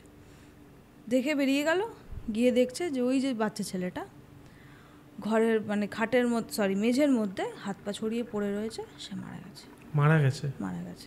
মুখের থেকে রক্ত বেরিয়েছে, গেজা বেরিয়েছে, মানে যেটাকে স্ট্রোক হলে যেরকম হয় ওই রকম একটা হয়ে বাচ্চাটা মানে হাত পা ছড়িয়ে রয়েছে। আর মাটা ওর বডিটাকে নিয়ে হাউ হাউ করে কাঁদছে, এ কী হলো করে, মানে খুবই প্যাথেটিক একটা সিন। তো অবাক হয়ে ফার্স্টেও কাউকে কিছু জিজ্ঞেস করতে পারছে না যে কী হয়েছে, কী বৃত্তান্ত, কীভাবে হলো। ওকে জিজ্ঞেস করছে কীভাবে হলো। এবার কাকিমা কোনো রকমে কান্নার মধ্যে বলছে যে আমি তো ওই ঘরে গিয়ে শাড়ি ভাঁজ করছি, মানে আমি কিছুক্ষণের জন্য গেছিলাম, মানে ওই ঘর থেকে এসেই দেখছি আমার ছেলে মানে মাটিতে পড়ে আর কি ছটফট করছে প্রচণ্ড। আবার অনেক সময় বাচ্চাদের কী হয়, কিছু না কিছু খেয়ে ফেলে, গলায় কিছু আটকে গেলে দেখবে শ্বাস নিতে পারে না। ওর মা ভেবেছে কিছু হয়তো খেয়ে ফেলেছে, মুখে দিয়ে ফেলেছে। ওর মা ওই অনেক সময় মানে বলাই থাকে মুখে আঙুল ঢুকিয়ে এভাবে বের করে নেয় কিছু যদি প্রবলেম হয় বাচ্চাটা। ওটা করতে গেছে, তখনই মুখ দিয়ে গ্যাজলা বেরিয়ে রক্ত বেরিয়ে ওরকম হয়ে গেছে। আর ওর মার না একটা গিল্টি ফিলিং হচ্ছে, আমি ওরকম করলাম বলে হলো না তো, আমার বাচ্চাটা এভাবে হয়ে গেল না তো। ওর ওইটুকু টাইমের মধ্যে ওর মায়ের প্রায় কোলের ওপরই বাচ্চাটা মারা গেছে। এবার তখনই ওর মা ওরকম চিৎকার করে হাউ হাউ করে কাঁদছে যে আমার জন্য আমার ছেলেটা মরে গেল, আমি যে কী করলাম, কেন আমি ওর গলায় হাত ঢোকালাম। ওর মা এটাই ভেবে যাচ্ছে যে আমি না বুঝে ওর বাচ্চার গলায় হাত ঢুকিয়েছে, হয়তো সেই কারণে কিছু একটা হয়েছে, আমার বাচ্চা মারা গেছে। এবার তখন ওর শ্বাস আর চলছে না। স্টিল ওর যে বাবা ছিল, মানে বাচ্চা ছেলেটার যে বাবা ছিল আর যে কাকা ছিল, সে তাড়াতাড়ি করে আরেকটা ভ্যান রিক্সা ডেকে নিয়ে গেছে সদর হাসপাতালে, নিয়ে বেরিয়ে গেছে। ওর মা তো তখনও কাঁদছে। এবার ওর যে কাকিমা অনেকক্ষণ কান্নাকাটি করার পর একটু যখন স্টেবল হয়েছে, যখন ওনার নর্মাল বুদ্ধি কাজ করছে, মানে শোকটা যখন একটু স্তিমিত হয়ে এসছে, তখন ও মানে ওকে বলছে, মানে মিনুর দিদি ওনাকে বলছে তোর বোন কোথায় রে, এরকম আর জিজ্ঞেস করছে, তোর বোনটা কোথায়, ডাইনিটা কোথায়, এরকম বলছে। ও বলছে না বোন কিন্তু কিছু করেনি, বোনকে তুমি দোষ দিতে পারবে না, বোন আমার ঘরে বসে আমি দেখে এসছি ও খেলনাবাটি খেলছে। ওনার কী হলো, উনি তাড়াতাড়ি করে উঠেছে, চল তো আমি দেখবো কীভাবে তোর বোন খেলনাবাটি খেলছে, ও একটা ডাইনি, এরম করে বলছে। তো ওনারও রাগ হয়েছে, বলছে হ্যাঁ চলো তুমি দেখবে, আমি এখানে আসার আগেই দেখে এলাম ও আমার বোন বসে খেলনাবাটি খেলছে ঘরে, কিছু প্রবলেম নেই। গেছে, ও জানলা দিয়ে ঘরের ভেতরে দেখাচ্ছে, ওই দেখো আমার বোন এখনও খেলনামাটি খেলছে। ও বেরোয়নি ঘর থেকে, আমি দেখেছি। আমি না ভেতর ঢুকবো আমি, ওনার মধ্যে কিছু একটা কাজ করছে আর কি, একটা মানুষের ইনস্টিক্ট কাজ করে তো, মায়েদের তো আরও বেশি হয়। তো ওকে বলছে যে আমি ঢুকবো ঘরে, খোল তো ঘর। ঠিক আছে, সে কল খুলে দিয়েছে। ঘরে যেই ঢুকেছে, ওর বোনের দিকে তাকিয়ে উনি একটু আর কি কী বলবো, ওনার ভয় লেগে গেছে। ওনার বোন, ওকে বললাম মাটি দিয়ে গেছিলো, ও বলেছিল মাটি দিয়ে আলু বানাবো বা হোয়াট এভার, তার তরকারি বানাবো। ওই মাটি দিয়ে একটা পুতুল তৈরি করেছে, আচ্ছা, যেটাকে আমরা বলি ভুডু ডল। ভুডু ডলগুলো দেখবে থাকে কিছুটা স্টার ফিশের মতন থাকে। ভুডু ডলের কখনো হাতগুলো গায়ের সাথে লেগে থাকে না, হাতগুলো এরকম বাইরের দিকে, পাগুলো বাইরের দিকে, আর একটা মাথার মতন জায়গা। ওই জিনিসটা নিয়ে হাতে নিয়ে এরকম করে বসে আছে। আর ওই পুতুলটার গলার মধ্যে একটা কাঠি, ছোট্ট কাঠি এরকমভাবে পোতা, আর আরেক হাতে ওই নুডুলটা, ব্লেড ছাড়া নুডুল যেটা, ওটা নিয়ে এরকম বসে ওদের দিকে ডাইরেক্ট তাকে হাসছে। মানে সে একটা খুব ক্রিপি অদ্ভুত হাসি দিয়ে ও হাসছে।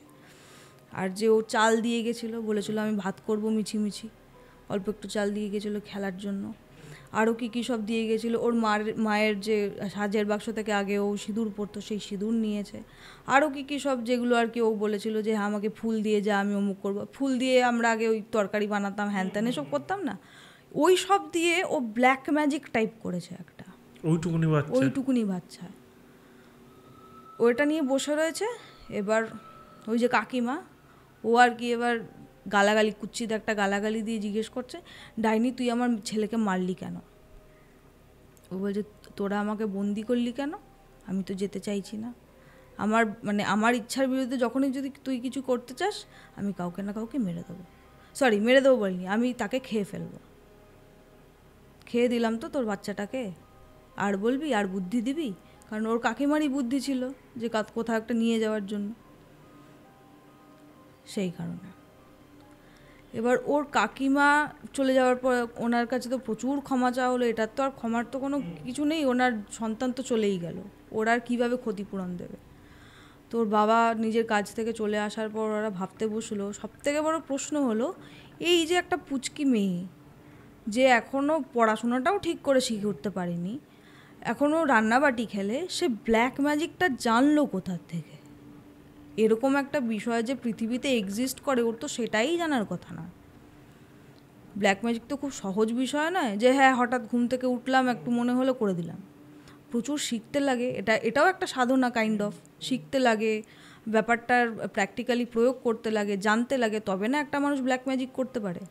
তাহলে এইটুকু নিয়ে একটা বাচ্চা কিছুদিন আগে অবধি নর্মাল ছিল, আজকে এই এত বড় কাজটা কি করে করতে পারলো যে ব্ল্যাক ম্যাজিক করে এত দূর থেকে একটা ছোট্ট বাচ্চাকে সে মেরে ফেললো? এবার ওকে না একটু একটু করে জিজ্ঞেস করছে যে তুই এটা কিভাবে করলি, বাচ্চাটা কিভাবে মরলো? ও বলছে এই যে পুতুল বানালাম প্রথমে, এটা হচ্ছে ও, মানে ওই বাচ্চাটার কথা বলছে, এটা হচ্ছে ও, এই যে নুরুল, এটা দিয়ে ওর গলাটা কেটে দিয়েছি। এরকম বলছে, মানে হচ্ছে ওর মা যখন গলায় হাত ঢুকিয়ে দেখতে চেয়েছে যে কিছু গিলে ফেলেছে কিনা, সেই টাইমে ও গলাটা কেটেছে ওখান থেকে। সেই টাইমে ওই গ্যাজলা উঠে রক্তটা উঠেছে। আর ওর মা কি ভেবেছে আমি যেহেতু হাত ঢুকিয়েছি সেই কারণে ব্যাপারটা হচ্ছে, মানে ওটা কোইন্সিডেন্টালি একই টাইমে হয়ে গেছে। তোকে বলছে তুই এটা শিখলি কি করে? বলছে আমার মা ঠাকুরদা থেকে আমি শিখেছি। ওরা অবাক হয়ে গেছে, মা ঠাকুরদা থেকে শিখেছিস? তোর মা মানে এত আধ্যাত্মিক একটা মহিলা, আজ এই ব্রত করছে কাল সেই ব্রত করছে, মানে খুব ধার্মিক একজন মহিলা আর কি, ঠাকুর দেবতা নিয়ে থাকতে ভালোবাসে, সেই এসব খারাপ কাজ কোত্থেকে করবে? যে তোর মা শিখিয়েছে, আর তুই তোর ঠাকুরদাকে দেখলি কী করে? আমিই আমার বাবাকে দেখিনি কোনো দিন। মানে ওর বাবা, মিনুর বাবা বলছে, ওনার জন্মের বা খুব কম দিন পরেই ওনার বাবা মারা গেছে, তো উনি জ্ঞানত অবস্থা ওনার বাবাকে দেখেননি। তো বলছে আমিই আমার বাবাকে দেখিনি, তুই তোর ঠাকুরদাকে দেখলি কোত্থেকে? বাজে কথা হচ্ছে। বললো বকাবকি করছে। বলছে না না না না, এই মা নয়, আমার নিজের মা। সরি, এই মা বলেনি, মানে মিনুর দিদির দিকে তাকিয়ে বলছে না না ওর মা নয়, আমার মা, আমার নিজের মা, এরম করে বলছে। তো বলছে তোর নিজের মা মানে? এসব কি কথা হচ্ছে? তারপরে আর কোনো কথা বলছে না, চুপ করে রয়েছে। সে আবার নর্মাল যেরকম একদম চুপচাপ থাকতো ওরকম হয়ে রয়েছে। এবার ওর বাবা বলছে না, ওকে কোথাও নিয়ে যাওয়া যাবে না, ওকে যদি নিয়ে যাওয়ার প্রয়াস করি কার না কার কী ক্ষতি হয়ে যাবে বলা মুশকিল, সেই ক্ষতিপূরণ আমি আর তার দিতে পারবো না। একটা লোককে কামড়ে ওরকম করে দিল, একটা লোকের সন্তান ছিনিয়ে নিল, একটা ছোট্ট বাচ্চাকে মেরেই ফেললো, এর থেকে বড় সর্বনাশ আর কী হতে পারে। তো বলছে ঠিক আছে আমি দেখছি, কাউকে একটা নিয়ে আসতে হবে এখানে। তো ওর বাবা খোঁজ খবর শুরু করলো, প্রচুর অনেক জায়গায় খোঁজ খবর নিয়েছে। নেওয়ার পর একজন লোকের খবর পেলেন যে আর কি তোমার অঘড়ি টাইপের, কাইন্ড অফ অঘড়ি, মানে এক্স্যাক্টলি অঘড়ি নয়, মানে উনি এইসব জিনিসপত্র জানেন। তো তাকে বলা হলো যে দেখো আমার মেয়ের এরকম এরকম ব্যাপার হয়েছে, আপনি একটু আমাদের বাড়িতে আসুন, একটু দেখুন। প্রথমে উনি রাজি হননি, কারণ উনি খুব একটা এই কাজের জন্য ডেডিকেটেড নন, হয়তো ওনার জ্ঞান আছে বাট উনি ডেডিকেটেড নন। এবার উনি মানে ওনার মিনুর বাবা আর কি ওনার পায়ে পড়ে গেল, আমি আর কোনো উপায় দেখতে পাচ্ছি না, আমার আর কাউকে আমি চিনি না, আমি কাউকে পাচ্ছি না, আপনি যদি একটু হেল্প না করেন তাহলে হয়তো আমার মেয়েটা বাঁচবে না, আর মেয়েটা বাঁচার আগে আর যে কার কী ক্ষতি হয়ে যাবে আমি মানে তার কোনো হিসেব নেই, এবার হয়তো আমাকেই জলে ডুবে মরতে হবে। খুব কান্নাকাটি করার পর উনি বলছে ঠিক আছে চল আমি দেখছি কী এমন মহাভারত মানে অশুদ্ধ হয়েছে তোর বাড়িতে, আমি দেখছি। এবার ওনার অ্যাটিটিউডটা ছিল যে এমন কিছু বিষয় নয়, এরা এমনি এরকম বলছে, হয়তো ভুল বুঝেছে এরকম একটা ব্যাপার। এবার যত উনি মিনুর বাবার সঙ্গে গ্রামের কাছাকাছি আসছে তত ওনার অ্যাটিটিউডটা চেঞ্জ হচ্ছে নাকি, মানে খুব সিরিয়াস হয়ে যাচ্ছে। আগে মানে একটু সিরিয়াস উনি ছিলেন না, উনি মানে খুব ক্যাজুয়ালি ব্যাপারটাকে নিয়েছিলেন। হ্যাঁ তোদের মধ্যে এই ব্যাপারটা আছে, কিছু হলেই কি ভূতে ধরে নাকি, ডাক্তার দেখা, ভালো করে খাবার দাবার খাওয়া, এসব কথা বলছে। কিন্তু যত উনি গ্রামের কাছাকাছি আসছেন তত ওনার অ্যাটিটিউডটা চেঞ্জ হয়ে যাচ্ছে, উনি সিরিয়াস হয়ে যাচ্ছে। উনি এবার আস্তে আস্তে কিছু না কিছু জিজ্ঞেস করছে, তোমার মেয়ের কবে থেকে এটা হচ্ছে, তোর বাড়িতে কি কি হচ্ছে, এরকম কিছু হচ্ছে কি তোর বাড়িতে, ওরকম কিছু হচ্ছে কি, এইসব কিছু দেখতে পাস, এরকম ব্যাপারগুলো ওকে জিজ্ঞেস করছে। তখন একটা টাইমে ও জিজ্ঞেস করলো যে এক্স্যাক্টলি যেদিন থেকে এই ব্যাপারটা চেঞ্জগুলো দেখছিস তুই, সেদিন কি তোর বাড়ির থেকে কেউ কিছু নিয়ে গেছে বা কিছু বাড়িতে এনেছে, এরকম কিছু ব্যাপার হয়েছে নতুন জিনিস? বলছে না, সেদিন তো আমি কিছু নর্মাল কাজে গেছি, কাজ থেকে যেরকম পয়সা পাই উপার্জন করি নিয়ে চলে এসেছি, সেদিন তো আমি বাজারেও যাইনি কিছু কিনতে। বলছে ভালো করে মনে করে দেখ তো কিছু এনেছিলিস কি না। উনি অনেকক্ষণ মনে করার চেষ্টা করার পর বলছে না আমি আনিনি, কিন্তু আমার মেয়ে একটা জিনিস এনেছিল খেলার ছলে। বলছে কী এনেছিল? বলছে ও একটা আয়না কুড়িয়ে পেয়েছিল, আমি যখন কাজ করছিলাম ও আশেপাশেই খেলছিল, কোথার থেকে যেন একটা কুড়িয়ে আয়না পেয়েছে, ওটাকে পুতুলের সরঞ্জাম মনে করে পুতুলের আয়না হিসেবে ও নিয়ে চলে এসেছিল। যে ঠিক আছে চল আমি দেখছি। উনি ঘরে ঢুকলেন, ঘরে ঢোকার সাথে সাথে ওনার যে মিনুর আর কি অ্যাটিটিউড চেঞ্জ ওরও। সেই বাচ্চাটা নাকি অকথ্য ভাষায় গালাগালি দিচ্ছে, যেই গালাগালি ওই বাচ্চাটার জানারই কথা নয়, কুৎসিত গালাগালি দিচ্ছে, তাকে বলছে তুই চলে যা নাহলে তোকে মেরে ফেলবো, এই ধরনের থ্রেট দিচ্ছে। তো যাকে এনেছিলেন যে অঘড়ি, আমি অঘড়ি হিসেবেই বলছি, তো তিনি না ওকে কোনো মানে পাত্তাই দিচ্ছে না, ওর কথার কোনো আনসারও দিচ্ছে না, বা ও যে গালাগালি দিচ্ছে সেটাতে বিচলিত হওয়া কিচ্ছু না, নাথিং এলস। উনি খুব শান্ত নর্মাল আছেন। তো ওনার বাবাকে, মিনুর বাবাকে বলছে কোথায় আয়নাটা আমাকে এনে দেখাতো। এবার আয়নাটা কোথায় রাখে, এবার বাচ্চাদের খেলার একটা জায়গা হয় যে অমুক জায়গায় আমার পুতুল টুতুল থাকে, ওইখানে যেই হাত বাড়াতে গেছে তখন মিনু ওর বাবাকে অ্যাটাক করেছে। আচ্ছা, বাবার হাতে কামড়ে দিয়েছে কোনোভাবে, মানে অ্যাটাক করেছে আর কি, ওরকম কিছুতেই ওর দিকে যেতে দিচ্ছে না। সেই তখন অঘড়ি কী করেছে, ছোট্ট বাচ্চা তো, ওকে আর ট্যাকেল করতে এমন কি ব্যাপার। এবার ওই অঘড়ির চেহারা বেশ ভালো ছিল আর কি, ও সেই যাকে বলে ঘেঁটি ধরে এরকম উঁচু করে রেখেছে, বের কর ওর। তারপর ওর বাবাকে বলছে বের কর কোথায় আয়নাটা আছে। আয়নাটা বের করলো, ওকে নাবালো। যখন ওরকমভাবে তুলে ধরেছে তখন না ও একটু শান্ত হয়ে গেছে, ও বুঝতে পেরেছে যে আমাকে ওভার পাওয়ার করার মতো এই লোকটা আছে, তো আমার বেশি ছটফট করলে চলবে না। এবার আয়নাটা দিল, আয়নাটাও উনি নিজের মুখটা দেখলেন, উনি বলছে এটাই তো সব মানে গোড়ায় গণ্ডগোল, নষ্টের গোড়া এটাই। এই জিনিসটা কোথায় পেয়েছে? উনি বললেন যে অমুক জায়গায় পেয়েছে। বলছে কেন, এই আয়নায় কী আছে? বলছে এটা কোনো নর্মাল আয়না নয়, এই যে আয়নাটা রয়েছে এই আয়নায় নাকি কাজ করা হয়েছে। আয়নাটা কিভাবে কাজ করা হয়েছে, একটা প্রক্রিয়া হয় যে কোনো জায়গায় বা কোনো মানুষের প্রতি, মানে মানুষের উপর যদি পজেসড থাকে সেই জায়গাটা বা সেই মানুষটা, সেই পজেশন সরানোর জন্য বা যেই এন্টিটিটা পজেস করে রেখেছে তাকে সরিয়ে আয়নার ভিতরে নাকি ট্রান্সফার করে দেওয়া হয়, আটকে দেওয়া হয়। এবার আয়না ট্রান্সফার করে দেওয়ার পর দুটো উপায় থাকে, এক হচ্ছে আয়নাটা ভেঙে দেওয়া, দ্বিতীয় হচ্ছে আয়নাটাকে পুঁতে দেওয়া। আয়না ভেঙে দেওয়ার প্রক্রিয়াটা সব ক্ষেত্রে হয় না, কিছু স্পেসিফিক জায়গায় ওটা চলে। আর দ্বিতীয় একটা রিস্ক থেকে যায়, আয়না ভেঙে যাওয়ার পর ওই যে এন্টিটিটা আবার ফ্রি হয়ে অন্য কাউকে অ্যাটাক করতে পারে। তো সেই কারণে সব জায়গায় এই ব্যাপারটা মানে প্রয়োগ করা হয় না।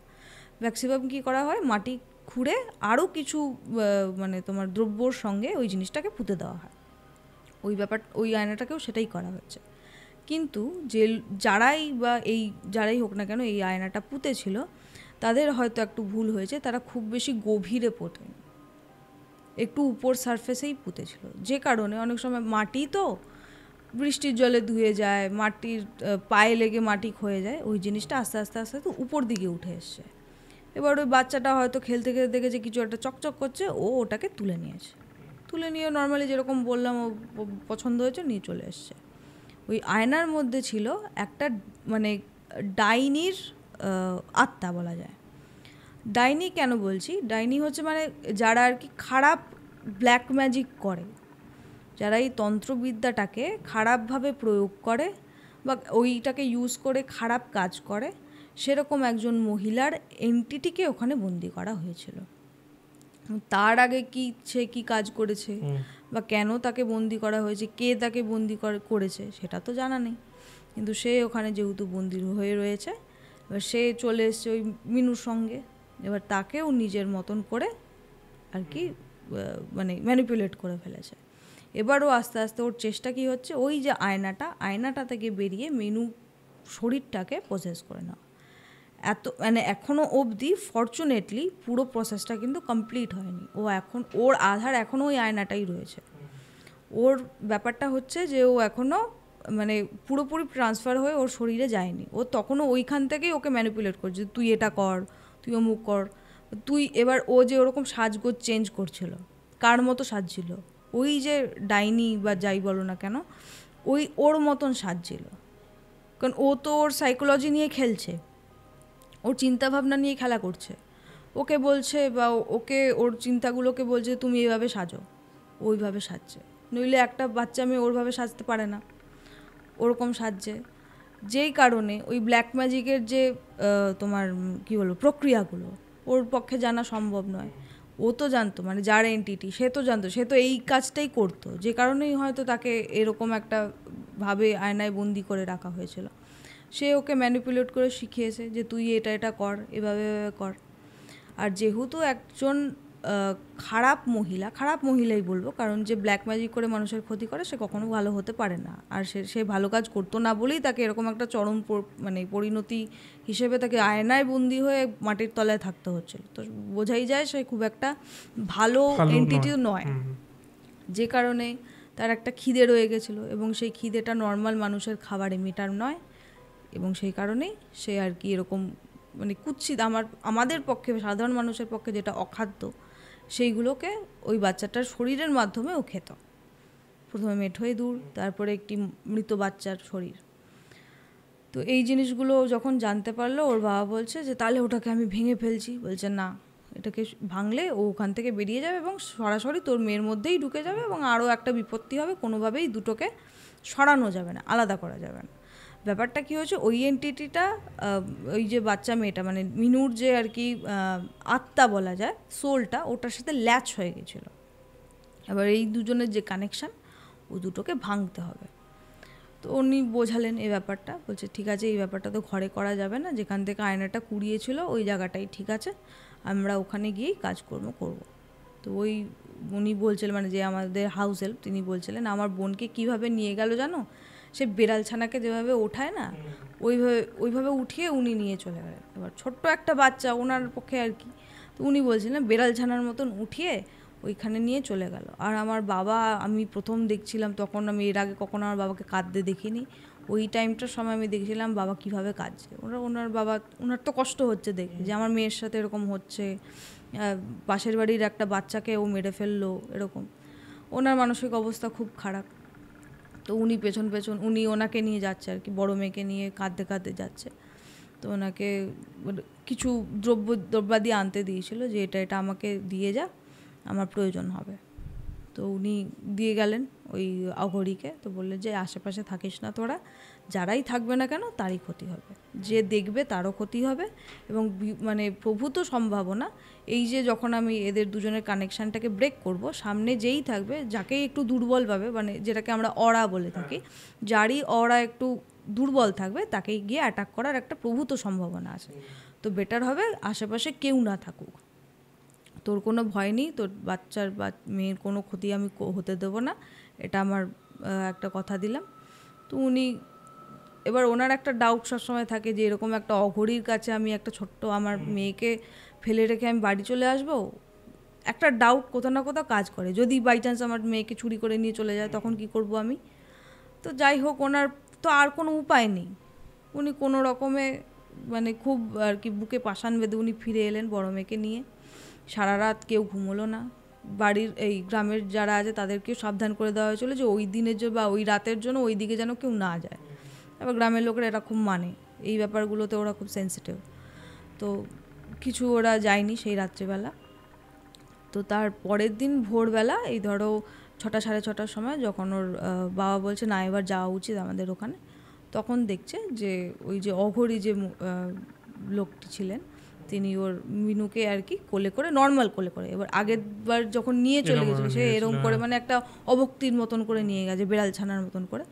এবার যখন আসে উনি নর্মালি এইভাবে কোলে করে নিয়ে আসে। ওর বোন যে ওর অঘরীকে জড়িয়ে ধরে ঘুমিয়ে রয়েছে, নর্মালি ঘুমিয়ে রয়েছে, কিন্তু ওকে দেখে মনে হচ্ছে খুব ক্লান্ত হয়ে গেছে আর কি, হাতে মাটি ফাটি লেগে রয়েছে। তো উনি নাবালেন, নাবি ওকে বললেন যে ওকে স্নান করিয়ে দে, মানে ওনার বড় বোন যে আর কি, যে আমাদের বাড়িতে কাজ করতেন যিনি, তাকে বললেন ওকে ভালো করে স্নান করিয়ে দে, একটু কিছু খাইয়ে দে, ও খুব দুর্বল হয়ে রয়েছে, তারপর ওকে ঘুম পাড়িয়ে দে ভালো করে, ও একটু বেশিক্ষণ ঘুমাবে, ভয় করার কিছু কারণ নেই, হয়তো আজকে সারাদিনই ঘুমোতে পারে, কালকেও সারাদিন ঘুমোতে পারে, ওকে জাগাস না, ও তো খুব দুর্বল হয়ে আছে, ওর একটু মানে শক্তি গেইন করার জন্য আবার ওর একটু ঘুমোনো দরকার, এতটা লং টাইম ঘুমাবে তো, তার আগে একটু খাইয়ে দে, স্নান টান করে পরিষ্কার করিয়ে দে। বলছে ঠিক আছে। তারপর বলছে তোর বাড়িতে মানে নিত্য পুজো টুজো তো হয়? বলছে হ্যাঁ হয়। গঙ্গা জল আছে? বলছে হ্যাঁ আছে। তখন বলছে স্নান করানোর পর একটু গঙ্গা জল ছিটিয়ে দিবি, মুখে একটু গঙ্গা জল দিবি, আর পুজো আজকে ভালো করে একটু পুজো করে ঠাকুরের যে প্রসাদ হয় সেই প্রসাদটার মুখে যেন অবশ্যই দিবি। বলছে ঠিক আছে আমি দেবো, কোনো অসুবিধা নেই। তো এবার ওর বাবা জিজ্ঞেস করলো যে আমার মেয়ের মানে কাজকর্ম সব মিটে গেছে? বলছে হ্যাঁ মিটে গেছে। ওই আয়নাটা যেটা ছিল আমি আবার ওকে আর কি, আয়নাতে উনি কী করেছিলেন একটু বলে দিই। আয়নাটাতে মানে ওনার এই দুজনের মধ্যে যে কানেকশানটা হয়ে গেছিলো, যে ল্যাচ করে গেছিলো দুজনের মধ্যে, কানেকশানটা উনি যেভাবেই হোক ভেঙেছে, সেটা তো উনি প্রক্রিয়া তো আর কাউকে বলবেন না, আমাদের পক্ষেও জানা সম্ভব নয়। তো ওই যে কানেকশানটা ওটা উনি ব্রেক করেছিলেন প্রথমে, দ্বিতীয়ত যেটা করেছিলেন ওই আয়নায় আর কি তোমার কালো রং বা যাই হোক না কেন কিছু একটা মাখিয়ে দিয়েছিলেন, যাতে কেউ যদি বাই চান্স পেয়েও যায় ডাইরেক্ট নিজের মুখটা দেখতে পাবে না, নিজের মুখটা যদি ওই আয়নায় কেউ দেখে তার ক্ষতি হবে। সে কারণে উনি ওই জিনিসটা করে খুব গোপন একটা জায়গায় উনি ওটাকে লুকিয়ে রেখেছেন। উনি কিন্তু ওটাকে ভাঙেননি, ভাঙলে আবার ওই যেই সম্ভাবনা আমি বললাম, আবার কোথাও একটা আর কাউকে অ্যাটাক করতে পারে ওখান থেকে মুক্ত হয়ে গিয়ে। তো উনিও ওটাকে না ভেঙে একটা খুব গোপন জায়গায়, আরও কাউকে ওটা উনি বলে যাননি কোথায় আছে অবভিয়াসলি, সেটাকে লুকিয়ে রেখে উনি চলে এসেছিলেন। আর উনি বলেছিলেন যে চেষ্টা করবি তোর মেয়ে যেন ওই এলাকায় আর না যায়, কারণ হয়তো ওকে আবার ম্যানিপুলেট করে দিল দূর থেকে, কারণ একটা টাইমে যখন ওর কানেকশান তৈরি হয়ে গেছিলো দুজনের মধ্যে, এবার একটা খুব হাই চান্স থাকে যেটা কিনা আবার হয়ে যাওয়ার আর কি। ওকে ম্যানিপুলেট করাটা সবার থেকে বেশি সহজ এখন। তো এই জিনিসটা হয়ে যাওয়ার পর ওর বোনকে এরকম খাইয়ে দাইয়ে সুস্থ করলো। বেশ 2-3 দিন পর যখন নর্মালি এলো, তখন ওকে জিজ্ঞেস করছে, মানে আমাদের ওর বড় বোন আর কি, আমাদের বাড়িতে যিনি কাজ করতেন তিনি জিজ্ঞেস করছেন আস্তে আস্তে, এমনি গল্পের ছলে জিজ্ঞেস করছে যে তুই কি দেখতে পেতি বলতো? তোর কি কিছু মনে আছে? এই যে এত কিছু ও করেছে, এগুলো কিন্তু ওর কিছু মনে নেই। ওর লাস্ট কি মনে আছে? ওর মনে আছে যে ও যখন আয়নাটাকে নিয়ে এসেছিল, আয়নাটাতে ও পুতুলের আয়না হিসেবে খেলছে, ওটাকে ও দেখে দেখে নিজে নিজে সাজতো। নিজে নিজে সাজা মানে বাচ্চাদের যে মিছিমিছি সাজ, যেটা ওইভাবে ও সাজতো নর্মালি, খেলার ছলে আর কি। ও বলছে আমি যখন মানে আয়নার দিকে তাকাতাম, প্রথমে আমি তো আমার মুখই দেখতে পেতাম, কিন্তু তারপর দেখতে পেতাম আমার মুখের ঠিক পাশে বা আমার পেছন দিকে আরেকটা মুখ। কীরকম মুখ? একটা মহিলা, একটু বুড়ি মতো, বেশ বয়স, তার বড় বড় পাকা কাঁচা চুল, মানে কাঁচা পাকা চুল মেলানো, তার এরকম বড় একটা সিঁদুরের টিপ পরা আর মোটা করে কাজল দেওয়া, যেভাবে ও সাজতো ওভাবে সাজতো। মানে ওরকম একটা মহিলা, আর গলায় অনেক রকম পাথরের গয়না পরা। পাথরের গয়না কিন্তু এর আগে ও খুব একটা দেখেনি, ওই প্রথমও পাথরের গয়না দেখে। যে তারপর কি হতো? তারপর বলছে আমি তো মিছিমিছি সাজতাম, এমনি চুল আঁচড়াতাম, আমাকে ওই মেয়েটা বলতো, ও তো মহিলা বলতে পারতো না তখন, আচ্ছা আমাকে ওই মেয়েটা বলতো চুল বাঁধিস না, চুল ছেড়ে রাখ, চুল সামনের দিকে কর, দেখ আমি যেভাবে আঁচড়াচ্ছি তুই সেভাবে আঁচড়া। মানে উনি ওকে শেখাতো, ওকে ওভাবে বলতো যে এইভাবে কাজল পর, দেখ আমি পড়েছি, এভাবে সিঁদুর মাথায় দে, আমি দেখ দিয়েছি। মানে ও ওখান থেকে যে ম্যানিপুলেট করতো, ওইটুকুটি ওর মনে আছে, যে ওকে কিভাবে সাজার জন্য ওকে ও ম্যানিপুলেট করতো, ওইটুকু মনে আছে। তারপরে যেগুলো ওটা ওর আর সজ্ঞানে ছিল না, কারণ তারপর থেকে তো খুবই বেশি অ্যাবনর্মাল ও বিহেভিয়ার করা শুরু করেছিল, সেইগুলো আর ওর মনে নেই। তারপরে ও যখন জানতে পারলো যে পাশের বাড়ির ভাইটা মরে গেছে, ও তো খুব শখ, এবার ওকে তো আর বলতে পারছে না যে কীভাবে মারা গেছে। কিন্তু ওই কাকিমাটা আর কি ওকে বাড়িতে ঢুকতে দিত না, ওনার একটা ট্রমা হয়ে গেছে। এবার ওনাকে দোষ কোনোভাবে দেওয়া যায় না, ওনার একটা ট্রমা হয়ে গেছিলো, ওকে আর যেতে দিত না। তো ও নাকি জিজ্ঞেস করতো যে কাকিমা এখন আমাকে বাড়িতে যেতে দেয় না কেন, আমি আগে খেলতে যেতাম। তো তখন আর কি ওর বড় বোন যে সে বলছে ওনার তো ছেলে মরে গেছে, তোকে দেখলে ওনার কষ্ট হয়, সেই কারণে উনি বাড়িতে যেতে যায় না। এই রকম ঘটনা অনেস্টলি আগে শুনিনি প্রথমত। আর যেটা সব থেকে ভালো লেগেছে এই ঘটনাটার বিল্ড আপটা, মানে আমরা যখন মানে আমি আগে ছোটোখাটো সিনেমা করতাম, শর্ট ফিল্ম করতাম, তো মানে আমাদের স্ক্রিপ্টিংয়ে একটা বিল্ড আপ থাকে যে এরকমভাবে ক্লাইম্যাক্সটা আস্তে আস্তে আসছে, ডিজাইন হচ্ছে। এটা না মানে ঠিক ওরকম টাইপের একটা ঘটনা, অনেস্টলি এটা সিনেমা করার মতো একটা ঘটনা। তুমি যেভাবে মানে বিশেষ করে ন্যারেট করলে, তখন যেহেতু আমি খুব ভিজুয়ালাইজ করি বিভিন্ন জিনিসপত্র, মানে আশা করছি ক্রিয়েটিভ লোকেরা এটা করে, এটা সবারই। তো আমার চোখে পুরো স্টোরি বা সিনেমাটা ভাসছে যে এরকম হচ্ছে, এরকম বিষয়গুলো হচ্ছে, মানে খুবই অন্যরকম, মানে মর্মান্তিক ঘটনা, বাট আমরা যেহেতু ক্রিয়েটিভ মানুষ আমাদের চোখে এই জিনিসগুলো ভাসে। তো ওই দিক দিয়ে আমার দারুণ লাগলো ঘটনাটা, আশা করছি দর্শকেরও খুব ভালো লাগলো। আপনাদের কেমন লাগলো ঘটনাটি আমাদের জানাতে ভুলবেন না, অবশ্যই কমেন্টে জানান। আর আপনাদের কাছেও এরকম ঘটনা থাকলে আমাদের মানে হোয়াটসঅ্যাপ নাম্বার আছে, সেই নাম্বারে পুরো ঘটনাটি অডিও রেকর্ড করে পাঠিয়ে দিন। আশা করছি পরের সপ্তাহে আবার আসবো। আর হ্যাঁ, যেটা আমি বলতে ভুলে যাই, সাবস্ক্রাইবটা করুন। আর নেক্সট সপ্তাহে শুক্রবার রাত 9টায় দেখা হচ্ছে।